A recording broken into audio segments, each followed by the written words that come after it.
And we're back. You're listening to the Talkin' Boxing with Police Show.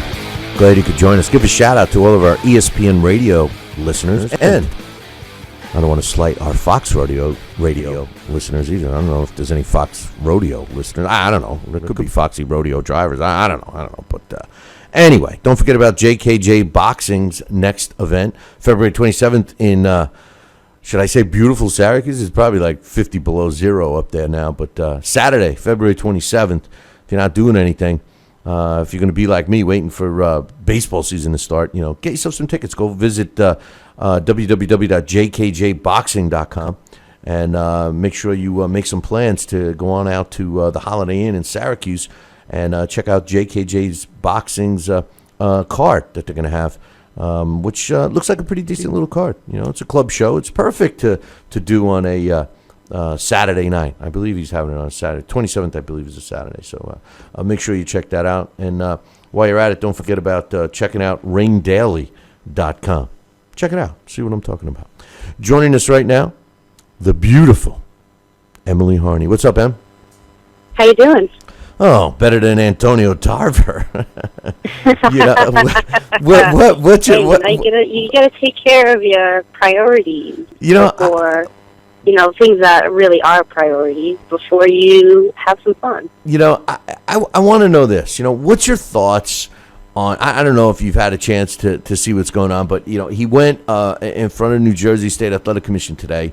For the fact that he had tested positive for steroid, both samples A and B, and he was trying to tell them that they made a mistake, that it wasn't his pee-pees, it wasn't his pee-pee, and he says that he wanted it, he was claiming that he wanted the samples back, which they're not around. It's not like they freeze them forever, and he wants it tested, DNA, and he's claiming that he's got all this evidence, and that the New Jersey State Athletic Commission is singling him out, trying to ruin his career.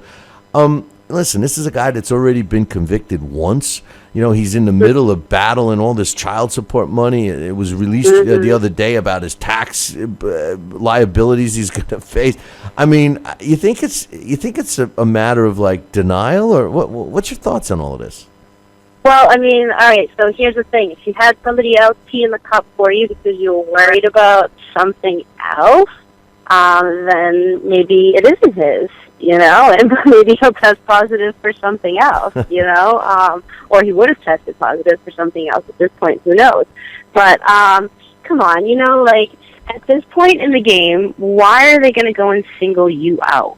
You know what I mean? That's just pretty ridiculous to me. It's not like, I don't know, there's no even some conspiracy theory that I could come up with that would even sound good on why they would do it. Because at this point in his career, he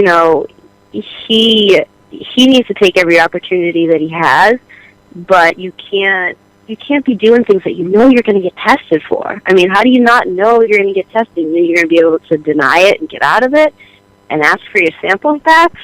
That's just not possible. And I just don't buy it. There's just too many things that have happened with this guy in all avenues that I don't know. I'm not going to buy it. Why would you do it anyways at this point in your career? To me, it just is not worth it. It's not worth it at any point in your career, really, to do it. But, he's got other entities in this business that he's decent at. So why not just capitalize on that instead of being stupid when it comes to a situation like that? I agree with you. And the thing is he's ruining those. I mean, I tell you the truth. And I hate to say this, especially now I'm laughing because I realize who I'm talking to about what I'm about to say. But I think you might even agree with me. But as much as we don't like him as a fighter, BJ Flores is pretty damn good as a commentator, But absolutely. He is, And I thought that Antonio Tarver was equally as good. He really did a fine job. And because of the first steroid issue, he lost his job on Showtime and then subsequently NBC.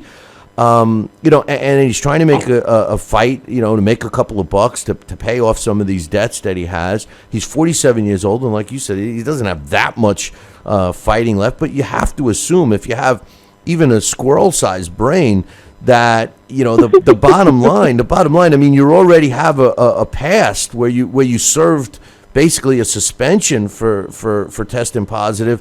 You would think that they're going to be looking at you. I mean, to think that you can beat the system, and even though, just so everyone knows, there is a commission person with them when they're drawing the urine samples, before and after the fight. But even if he was able to have somebody else do it for him, that's even worse, because then you say to yourself, well, then he clearly knew that he was cheating, and then out of all his buddies, he picks a guy that happens to be juicing. I mean, he was trying to claim that it was from a cream, then he backtracked on that. I don't understand. I don't understand why he's trying to discredit Jersey right now, and really at 47 years old.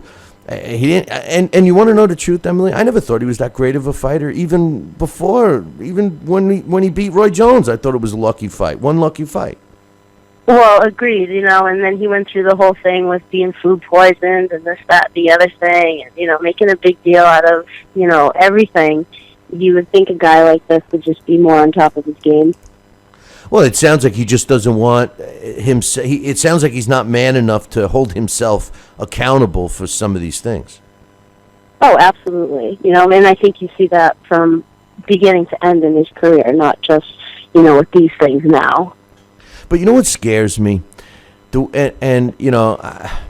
younger people, and obviously you fall into that category. A lot of people are well, you're a lot younger than me, sweetie. But a lot of young people look at social media, and if they hear somebody say something, especially if they take a selfie or video themselves, and they're saying, oh, it's false. There's no evidence. This and that. Well, a lot of people believe that BS, and that's what he's trying to say. He's saying that there's so much his quote today was, "There's so much evidence to prove I'm innocent." And I'm saying to myself, really? There seems to be enough evidence to prove that you're guilty. Where's this evidence? Don't you have to come up with it at some point? Well, yeah, that's what you would think, and I'm curious to see what he would really be able to bring out of his hat as evidence. If you're testing positive twice, and they're doing, the same sampling from the same person, and I just don't think there's any question.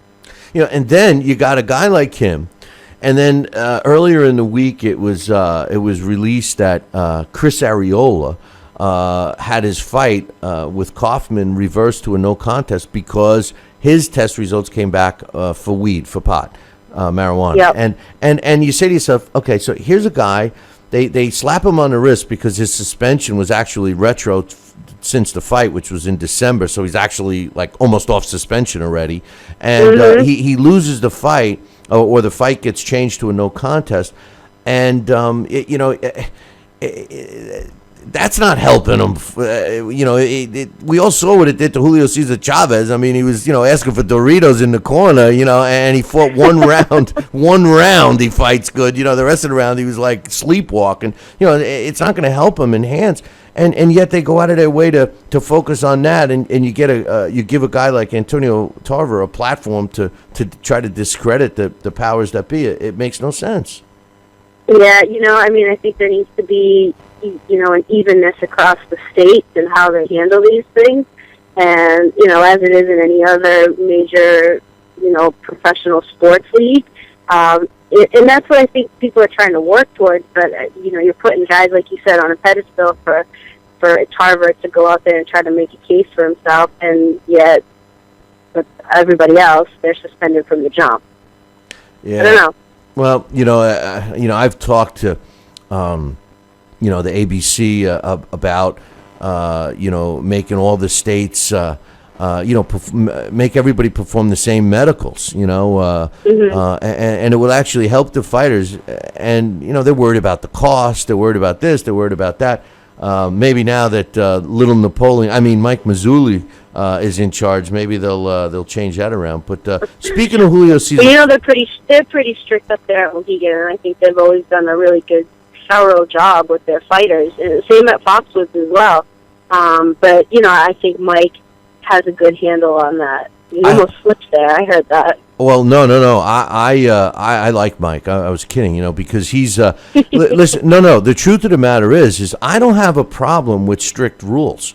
Because as long as it's the same for everybody, I don't have a problem with that, And New York is the same way. New York, New Jersey, Nevada, the casinos like you mentioned. Actually, the three casinos that I go to. Well, I haven't gone to Mohegan Sun in a little bit, but Mohegan Sun, Foxwoods. No. I know. And those are all nice. They're all nice and strict, and they never have issues. Their medical staff is good, and So I applaud that. But speaking of Julio Cesar Chavez Jr. before, when I mentioned the pot thing, there's rumor that he's going to be getting a chance to fight Bedeau Jack for Bedeau Jack's super middleweight title in his next fight.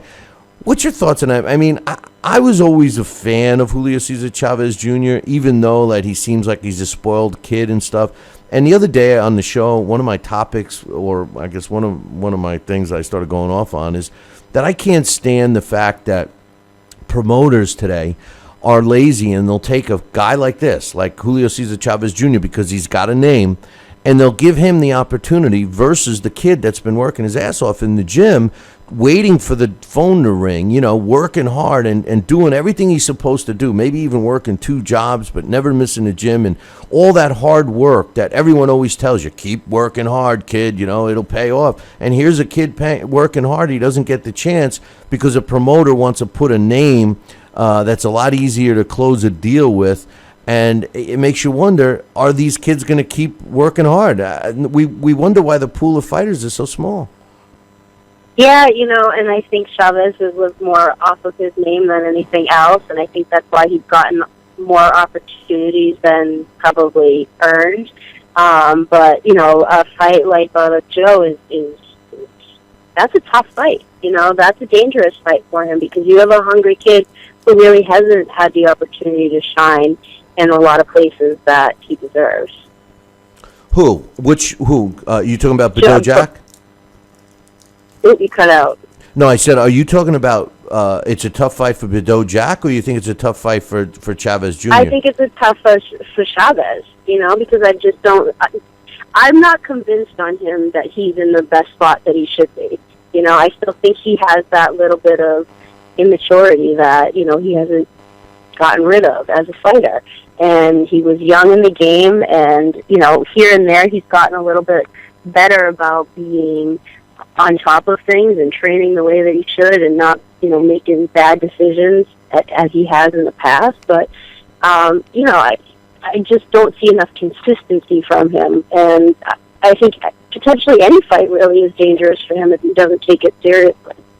Well, my point is how can they... I can't even remember the last time he fought, so how could he...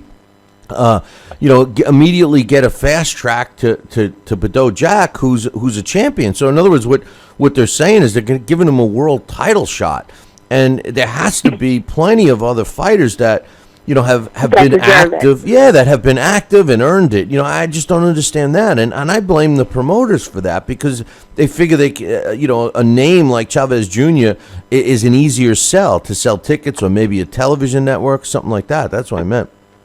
Well, no, I agree with you. I think it's all because of who he is. I think it's because of his name, and that's how he continues to get these opportunities, But this, again, I do think is a dangerous fight for him because you're fighting a tough opponent if that really happens. But even if he loses, the possibility of him coming back and getting that an opportunity again is much realer than anybody else's. Exactly. And it's because of who he is. Exactly. No, and that's part of the business that I can't stand. It's I blame it on the promoter because it's laziness, but really the trickle down effect is you try to if you meet a kid in a gym who's working hard and you're trying to convince him to stick with it and he sees these types of things where they're getting passed by, and you know, somebody else is who hasn't been in the ring. It's like the whole Andre Ward thing. You know, people are putting him at pound for pound number one now. You know, and I'm saying, how can you do that?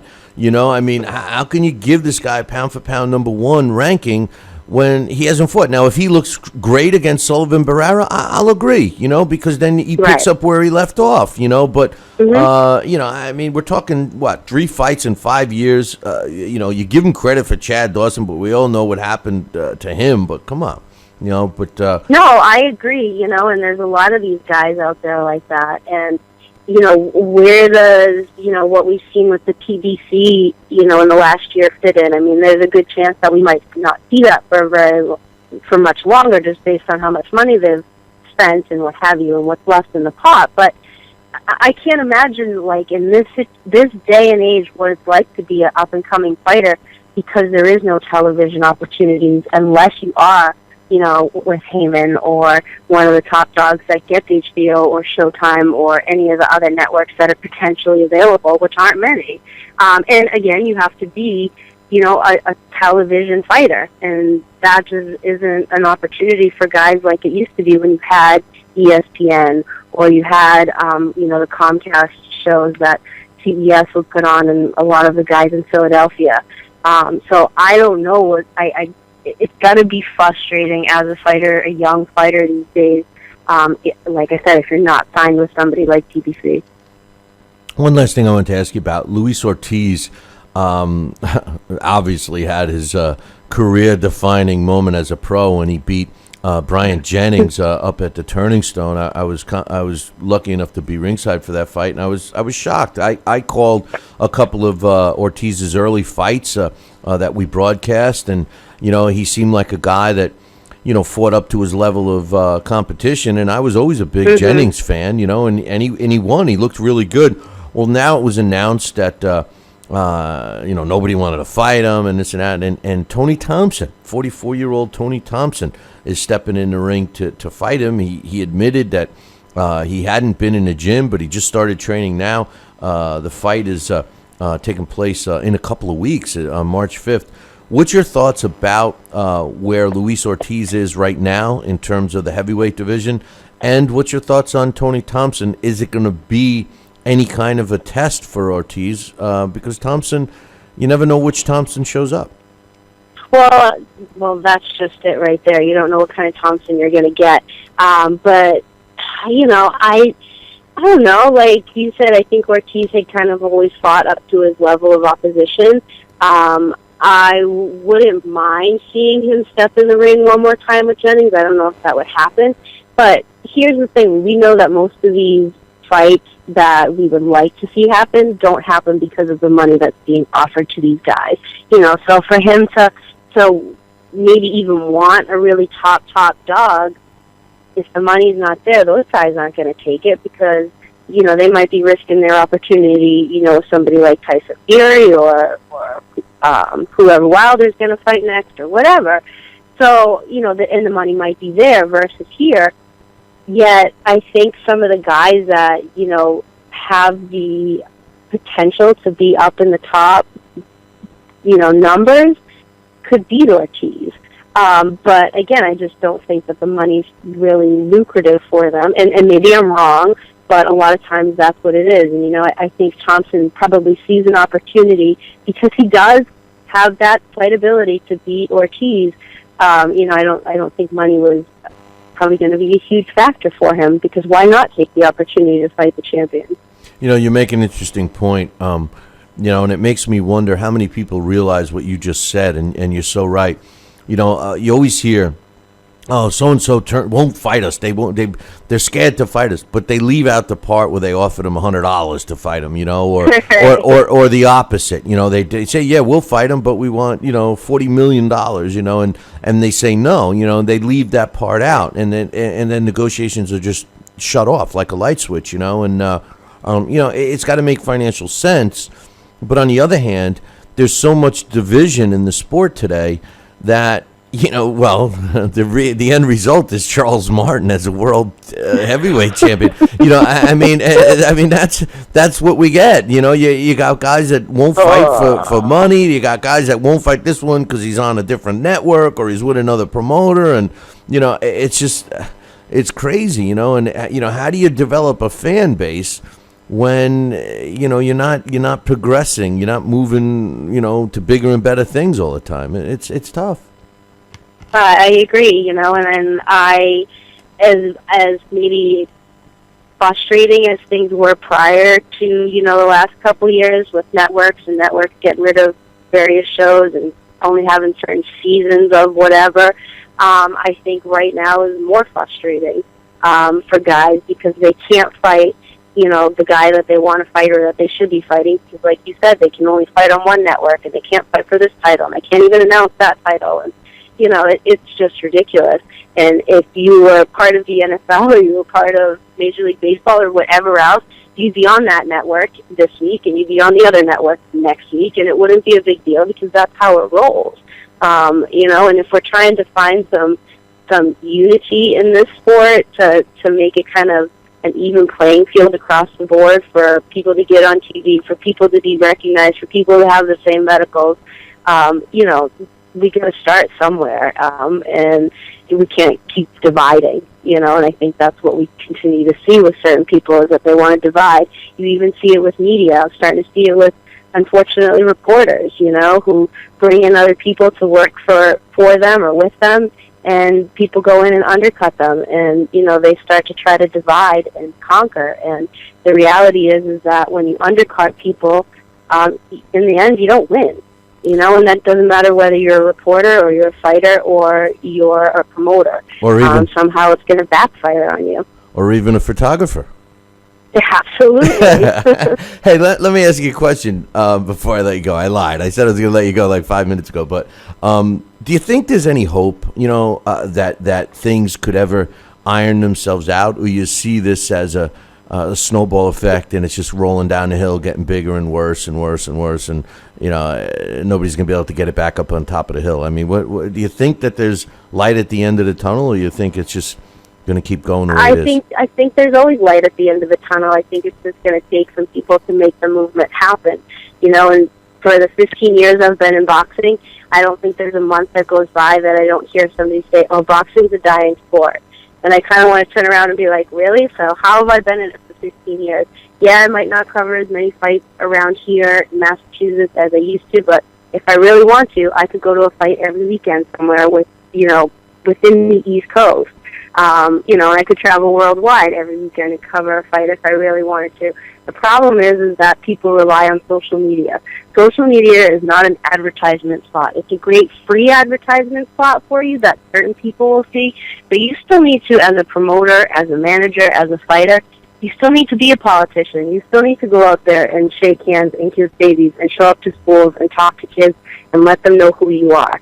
My kids at Gloucester High School, and, unless you know the Perfect Storm or anything else that's come out of Gloucester, Massachusetts, a lot of times people are like, where? And those kids in that school know about boxing because of me. They know who Triple G is. They know who, Mickey Ward was. They know who all these guys are because I flap my gums, for a lack of better terms. But that's the thing that people need to go out and do, is let people know what's happening. Somebody emailed me the other day even saying, well, boxing is a dying sport. I'm like, what are you talking about? I've covered some great fights in the last 4 months.